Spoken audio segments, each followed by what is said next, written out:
ವಿಶಾಲಾಕ್ಷಿ, ನೀನ್ ಸೋತೋಗ್ಬಿಟ್ಟೆ. ನೀನ್ ಮೊದ್ಲೇ ಅನ್ಕೊಂಡಿದ್ಯಲ್ಲಪ್ಪ.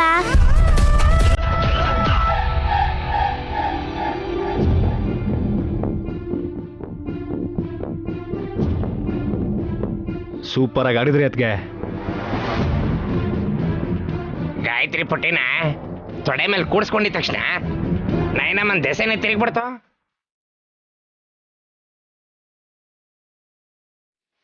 ಈಗ ಉಳ್ದಿರೋದು ಸುಮನಾ ಮತ್ತೆ ಅತ್ತಿಗೆ ವಿಶಾಲಾಕ್ಷಿಗೆ ಚಪ್ಲಿ ತೋರ್ಸೋದು. ತಗೊಂಡ್ ಬಂದೆ.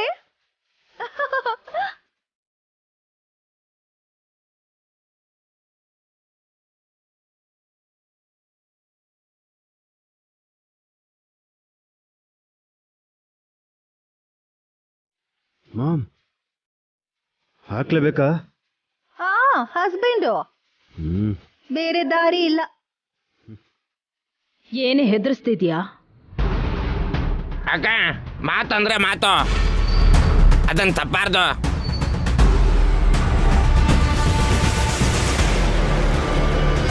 ಸುಮನಮ್ಮ, ಬಾರಮ್ಮ, ಇಬ್ರು ಸೇರಿ ವಿಶಾಲಾಕ್ಷಿಗೆ ಚಪ್ಪಲಿ ಹಾಕಿ. ಏನ್ ನೋಡ್ತಿದ್ಯಾ?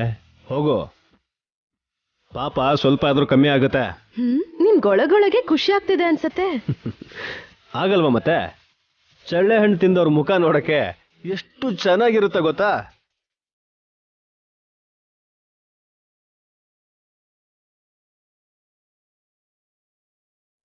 ಲೇ, ಸಿಟ್ ಬರ್ಸ್ಬಿಡು. ಸುಮನಾ,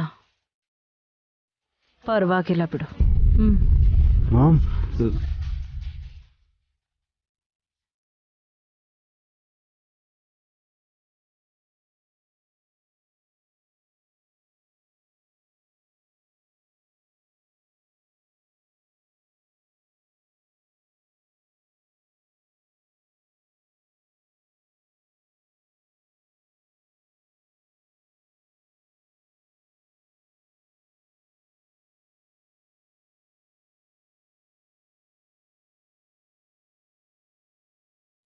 ಅತ್ತೆ ಸೊಸೆ ಇಬ್ರು ಚಪ್ಲಿ ತೋಡ್ಸೋದನ್ನ ನೋಡೋದಕ್ಕೆ ಅದ್ ಎಷ್ಟು ಚೆನ್ನಾಗಿದೆಯೋ. ಹೌದು ಹಾಸಿನಿ, ತುಂಬಾ ಪುಣ್ಯ ಮಾಡಿದ್ರು ಕೂಡ ಅಮ್ಮನ್ ಕಾಲ್ ಮುಟ್ಟೋದಕ್ಕೆ ಸಾಧ್ಯ ಆಗಲ್ಲ.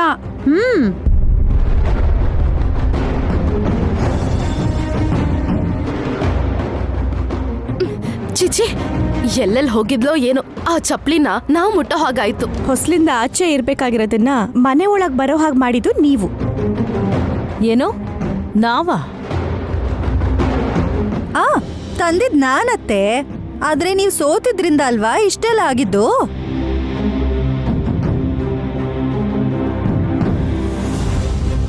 ಆಟದಲ್ಲಿ ಎಕ್ಸ್ಪರ್ಟ್ ಆಗಿರೋ ಅತ್ತಿಗೆ ಸೋತ್ ಹೋದ್ರು, ಆದ್ರೆ ನೈನೇ ವಿಶಾಲಾಕ್ಷಿನ ಅದ್ ಹೇಗ್ ಸೋಲ್ಸೋದ್ಲೋ ಏನೋ.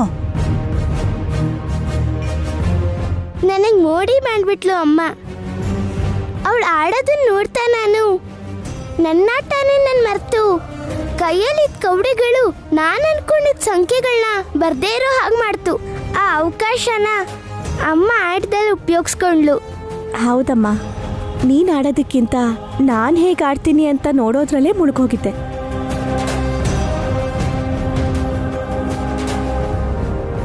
ಆಗ ನಿನ್ನ ಏಕಾಗ್ರತೆನ ಕಳ್ಕೊಂಡಿದ್ದನ್ನ ನನ್ ಗಮನಿಸ್ದೆ. ವಿಶಾಲಾಕ್ಷಮ್ಮನ್ ದಯೆಯಿಂದ ನಾನ್ ಆಟ ಗೆದ್ದೆ. ಯುಕ್ತಿಗಿಂತ ಭಕ್ತಿ ದೊಡ್ಡದು ಅಂತ ಗಾಯತ್ರಿ ಹೇಳ್ತಿದ್ಲು.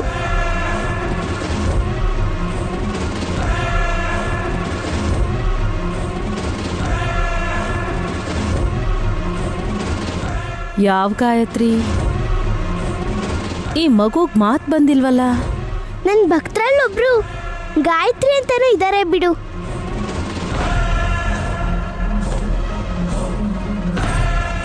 ಸರಿ ಬಿಡು, ನಾಯಿನಿ ಕೇಳಿದ ಪ್ರಶ್ನೆಗೆ ಉತ್ತರ ಕೊಡೋ ಮೊದಲು. ಈಗಲ್ಲ, ಊಟ ಮಾಡ್ಬೇಕಾದ್ರೆ ಹೇಳ್ತೀನಿ. ಇವರಿಗೆ ತಿನ್ನೋದೇ ಒಂದ್ ದೊಡ್ಡ ಕೆಲಸ ಅನ್ಸುತ್ತೆ. ಅತ್ತೆ, ಪಾಪ ಹಾಗ ಅನ್ಬಾರ್ದು. ಮಕ್ಕಳಿಗೆ ಟೈಮ್ಗೆ ಹಸುವಾಗುತ್ತೆ.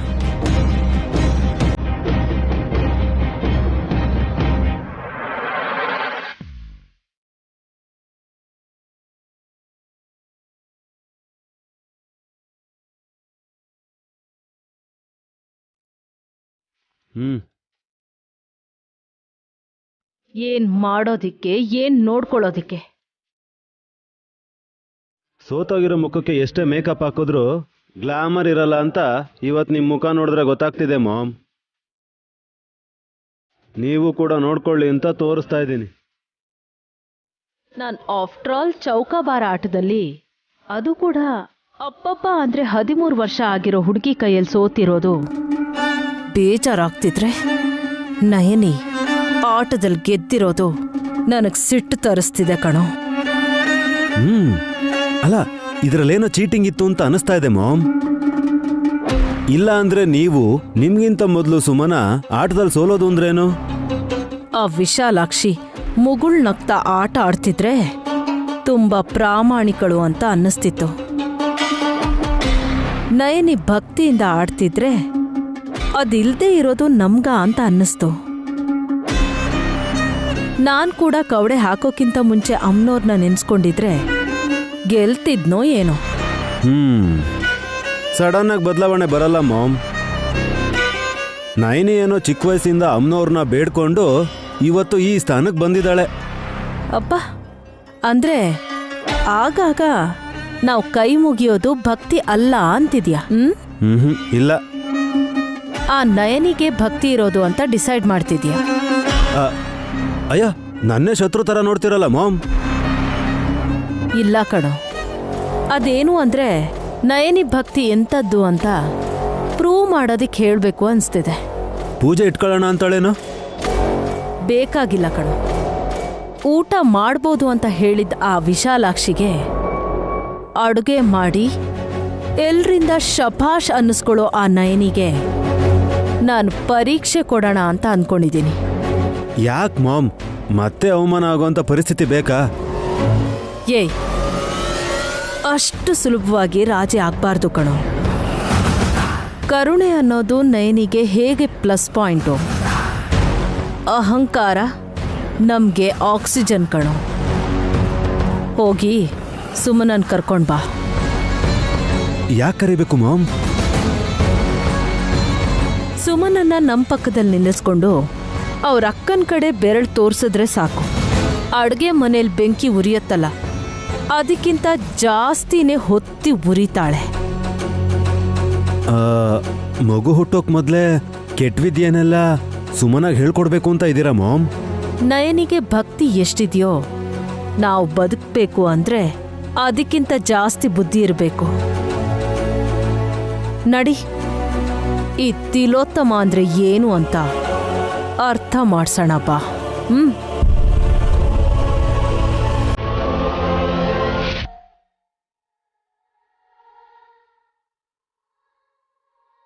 ಇದೇ ನೈನಿ, ಅಡ್ಗೇನ್ ಇಲ್ಲಿಡ್ತಿದ್ಯಾ? ಎಲ್ರದು ಊಟ ಆಯ್ತಲ್ವಾ? ನಮ್ದಾಯ್ತೆ, ನೈನಿ ಏನು ತಿಂದಿಲ್ವಲ್ಲ. ಎಲ್ರಿಗೂ ಬಡಿಸಿದ್ರಿಂದ ಅವಳು ಊಟ ಮಾಡಿಲ್ಲ. ವಿಶಾಲ್ಗೂ ಕೂಡ ಯಾಕೆ ಊಟ ಮಾಡಬಾರ್ದು ಅಂದ್ರು? ಏನಾಯ್ತು ಮಾವ?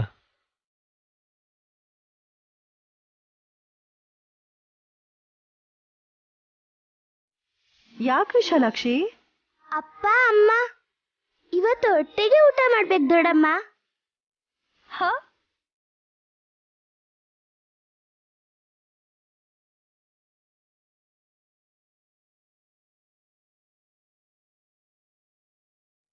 ಡೈನಿಂಗ್ ಟೇಬಲ್ ಮುಂದೆ ಆರಾಮಾಗಿ ಕೂತ್ಕೋಬಹುದು, ಆದ್ರೆ ಕೂತ್ಕೊಂಡಿರೋರು ಒಬ್ರನ್ನೊಬ್ರು ನೋಡದೆ ತಂಪಾಡಕ್ ತಾವಿರೋದ್ರಲ್ಲಿ ಏನಾದ್ರೂ ಅರ್ಥ ಇದೆಯಾ ಅಂತ ಅಮ್ಮ ಹೇಳ್ತಿರ್ತಾರೆ.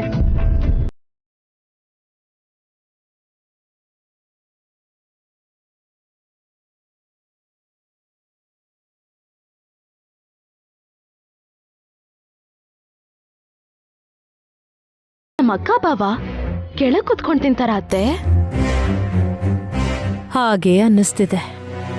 ಯಾಕೆ ಕಾಣಿಸ್ತಿಲ್ವಾ?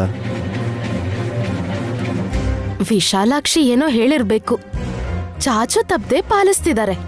ಹಾಗಿರುವಾಗ ನಾವೇನ್ ಮಾಡ್ಬೇಕು? ಊಟ ಮಾಡ್ಬೇಕಾ? ಎಷ್ಟು ಸಲ ತಿಂತೀಯೋ?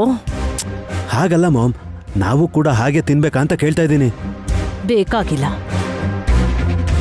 ಇಲ್ಲೊಂದು ಫ್ಲವರ್ ಪಾಟ್ ತಂದು ಅದನ್ನ ಎತ್ತಿಡೋ ತರ ನಾಟಕ ಮಾಡಿ ಅದರಲ್ಲಿರೋ ಮಣ್ಣು ಇಲ್ಲಿಂದ ಕೆಳಗ್ ಬಿದ್ರೆ ಸರಿಯಾಗಿ ನಯನಿ ವಿಶಾಲ್ ತಿಂತಿರೋ ಅನ್ನದ ಮೇಲ್ ಬಿತ್ತು ಅನ್ಕೋ, ಗಲಾಟೆ ಮಾಡ್ತಾಳೆ. ಗೊತ್ತಾಗ್ದೆ ಬಿತ್ತು ಅಂತ ಸಾರಿ ಕೇಳ್ಬಿಟ್ರೆ ಅವ್ರೇನ್ ಮಾಡ್ತಾರೆ? ನಿಜಾನೇ ಮಾಮ್, ಆ ಕೆಲಸ ನಾನ್ ಮಾಡ್ತೀನಿ. ನಿಮ್ಗೇನು ಗೊತ್ತಿಲ್ಲ ಅನ್ನೋ ತರ ಕೆಳಗ್ ಹೋಗ್ಬಿಡಿ. ನಡಿ.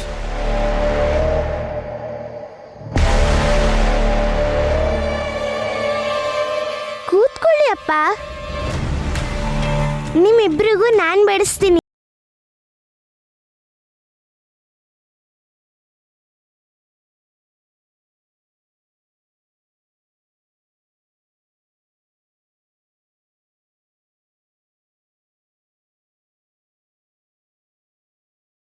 ನೀನ್ ಕಷ್ಟ ಕೊಡಬಾರ್ದು ಅನ್ಕೊಂಡ್ರೆ ನಾಳೆಯಿಂದ ನೀನೇ ಅಡ್ಗೆ ಮಾಡು ಅಂತ ಹೇಳ್ಬೇಕಂದ್ರೆ ಮಾಡ್ತಾ ಇದ್ದೆ, ಆದ್ರೆ ನಾನು ಇಲ್ಲೇ ಇದ್ಬಿಟ್ರೆ ಶಿವನ್ಗೆ ಕೋಪ ಬರುತ್ತೆ. ಅದ್ಯಾರು ಅಂತ ನಾವು ತಿಳ್ಕೊಬೋದಾ ಅಮ್ಮ?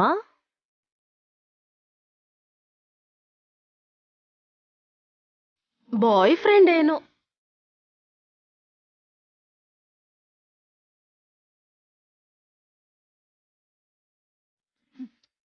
ಬಾಯ್ ಫ್ರೆಂಡ್ ಅಂತ ನೀನ್ ಹೇಗೆ ಹೇಳ್ತೀಯ ಸುಮನಾ?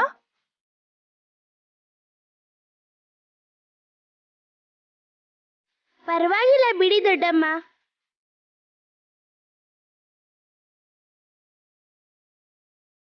ಆ ವಿಷಯಕ್ಕೆ ಬಂದ್ರೆ ಗಂಡನ ಜೊತೆ ಹೆಂಡತಿ, ಹೆಂಡತಿ ಜೊತೆ ಗಂಡ ಸ್ನೇಹಿತರ ತರ ಯಾವಾಗ್ಲೂ ಒಗ್ಗಟ್ಟಿಂದ ಇರಬೇಕು.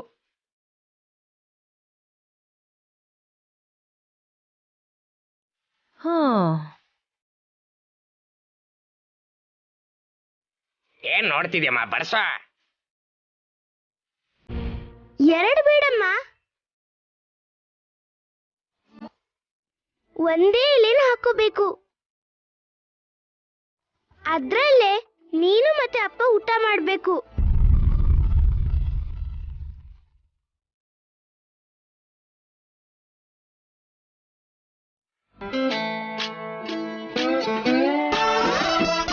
Very nice.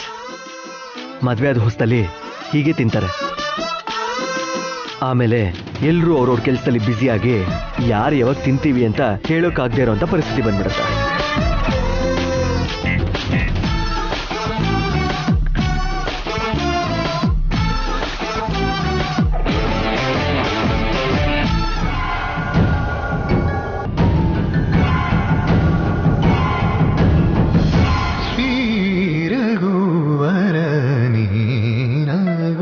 ಇತ್ತೀಚೆಗೆ ಇಡೀ ಪ್ರಪಂಚನೇ ಹಾಗೆ ಬದಲಾಗೋಗಿದೆ ಕಣೋ.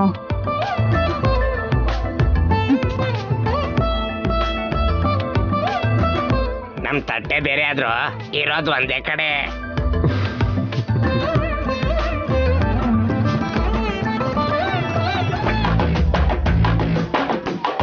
ಮಾವ, ಇವಾಗ ಆ ವಿಷಯ ಎಲ್ಲ ಬೇಕಾ? ಅದೇ ಪ್ರೀತಿ ಏನೋ ರಾಗದ ಬಗ್ಗೆ ಹೇಳ್ತಿದ್ದೆ ವಿಕ್ರಾಂತ. ಓಹೋ,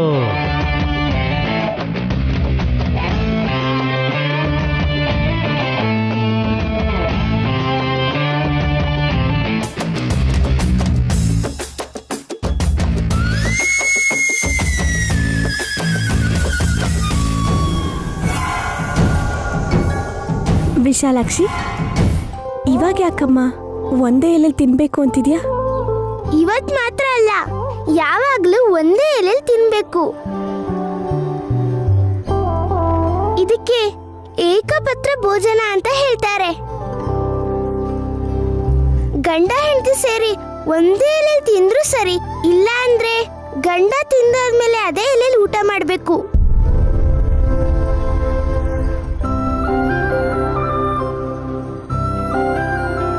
ನಾವ್ಯಾವತ್ತೂ ಬೇರೆ ಬೇರೆನೆ ತಿನ್ನೋದು.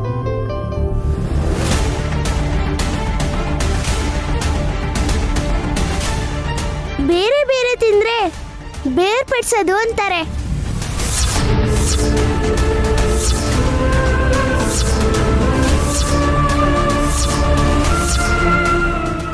ಸುಮನ,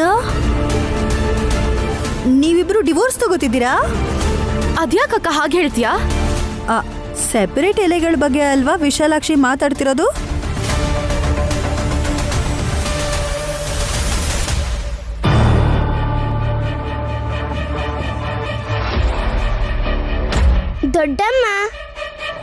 ನಾನು ಹೇಳಿದ ಮಾತನ್ನ ಗ್ರಹಿಸಿದ್ರೆ ಅರ್ಥ ಆಗುತ್ತೆ. ಗಂಡ ಹೆಂಡತಿ ಬೇರೆ ಬೇರೆ ಎಲೆಲ್ ತಿಂದ್ರೆ ಬೇರೆ ಆದಂಗೆ ಅರ್ಥ.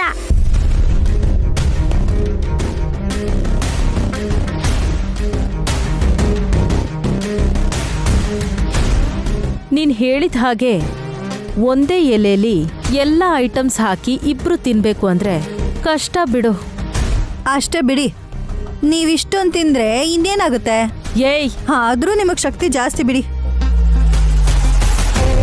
ಮೊದಲನೇ ಗಂಡ ಏನಾದ್ನೋ ಏನೋ ಗೊತ್ತಿಲ್ಲ, ಎರಡನೇ ಗಂಡ ಅದೇ ನಮ್ಮ ಮಾವನವರು ಎಲ್ಲಿರ್ತಾರೆ ಅಂತಾನೆ ನಿಮಗ್ ಗೊತ್ತಿರಲ್ಲ. ಇನ್ ನಿಮ್ಗೆ ಯಾಕೆ ಎಲೆ ಊಟ? ಅದ್ರಲ್ಲಿ ತಿಂದ್ರು ಏನು ಉಪಯೋಗ? ನೀನು ಬಾಯಿ ಮುಚ್ಕೊಂಡಿದ್ರೆ ಸರಿ.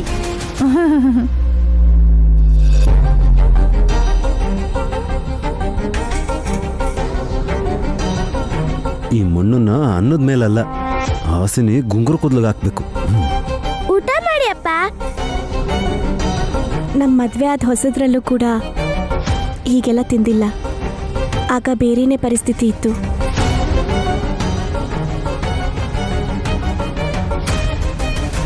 ಹೌದು ನಾನಿ, ಅವಾಗ ನಿನ್ನ ನಾನು ಸರಿಯಾಗಿ ಅರ್ಥ ಮಾಡ್ಕೊಂಡಿರ್ಲಿಲ್ಲ. ವಿಶಾಲಾಕ್ಷಿ ಯಾಕೆ ಹಿಡಿದ್ಲೋ ಗೊತ್ತಿಲ್ಲ, ಏಕಪತ್ರ ಭೋಜನ ಮಾಡೋ ಈ ಹೊತ್ತಲ್ಲಿ ನಿನಗೆ ಮೊದಲನೇ ತುತ್ತನ್ನ ನಾನೇ ತಿನ್ನಿಸ್ತೀನಿ. Super bro. ಅತ್ಗೆ ನೀವು ಕೂಡ ಬ್ರೋನ ತಾಯಿ ತರ ನೋಡ್ಕೋತೀರಲ್ಲ, ಈಗ ಅವನನ್ನ ನಿಮ್ಮ ಮಗನೇ ಅನ್ಕೊಂಡು ಒಂದು ತುತ್ತು ತಿನ್ಸಿ. ಆಯ್ತು.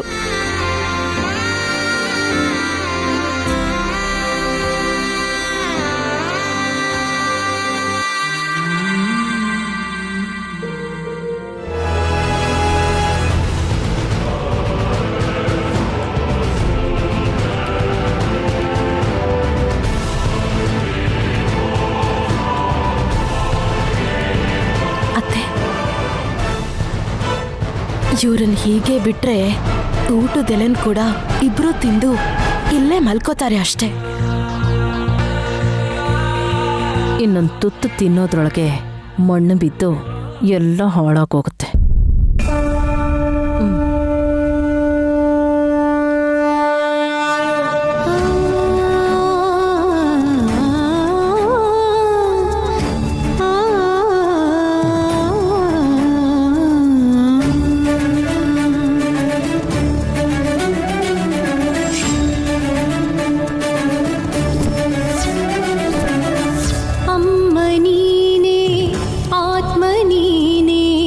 ಆತ್ಮದ ಪರಮಾತ್ಮ ನೀನೇ, ಸೃಷ್ಟಿ ನೀನೇ, ದೃಷ್ಟಿ ನೀನೇ, ಸಕಲ ಲೋಕದ ಶಕ್ತಿ ನೀನೇ. ಅರಿಶಿನ ಕುಂಕುಮ ಭಾಗ್ಯವ ನೀಡೋ ನಿಜ ಮುತ್ತೈದೆಯು ನೀನಮ್ಮ, ಜಗವ ರಕ್ಷಿಸೋ ಅಪಾರ ಕೀರ್ತಿಯು ನಿನದಮ್ಮ. ವರವೋ ಶಾಪವೋ ಜಗದೋದ್ಧಾರಕ್ಕೆ ಕರುಣಿಸು ತಾಯಿ ನೀನಮ್ಮ, ಕತ್ತಲ ಕಳೆದು ದಾರಿಯ ತೋರೋ ಬೆಳಕಮ್ಮ. ಮೂರು ಕಂಗಳ ಭೈರವಿ ಮಾತೆ ನೋವುಗಳೆಲ್ಲ ಸಂಹರಿಸಿ, ಶೋಕ ತುಂಬಿದ ಮನದಲ್ಲಿ ಇಂದು ದೈವಿ ರೂಪದಲ್ಲಿ ನೀನೆಲೆಸು. ಅಮ್ಮ ನೀನೇ, ಆತ್ಮ ನೀನೇ, ಡಮ್ಮೋ ಡಮ್ಮ ಪರಮಾತ್ಮ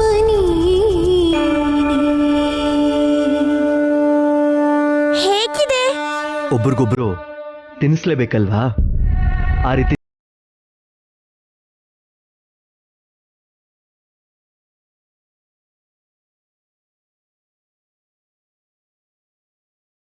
ನನ್ ಗಂಡನೂ ಇದನ್ ನೋಡಿ, ಹಸು ಎಮ್ಮೆ ತರ ಆ ಕಡೆಯಿಂದ ಈ ಕಡೆ ತಿರುಗ್ತಾ ಇರ್ತಾರೆ. ಆದ್ರೆ ಒಂದಿನಾನು ಒಟ್ಟಿಗೆ ಊಟ ಮಾಡೋಣ ಅಂತ ಹೇಳಲಿಲ್ಲ.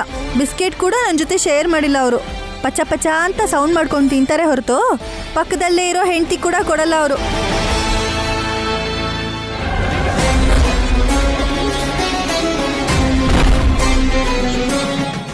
ಬಿಸಿ ಇರ್ತಾನೆ ಬಿಡಮ್ಮ. ನಮ್ಮ ಅತ್ತೆ ಹಿಂದೆ ಓಡಾಡ್ಕೊಂಡ ಇವತ್ತು ಅದು ಎಲ್ಲಿ ತಿರ್ಗಾಕ್ ಹೋಗಿದಾರೋ.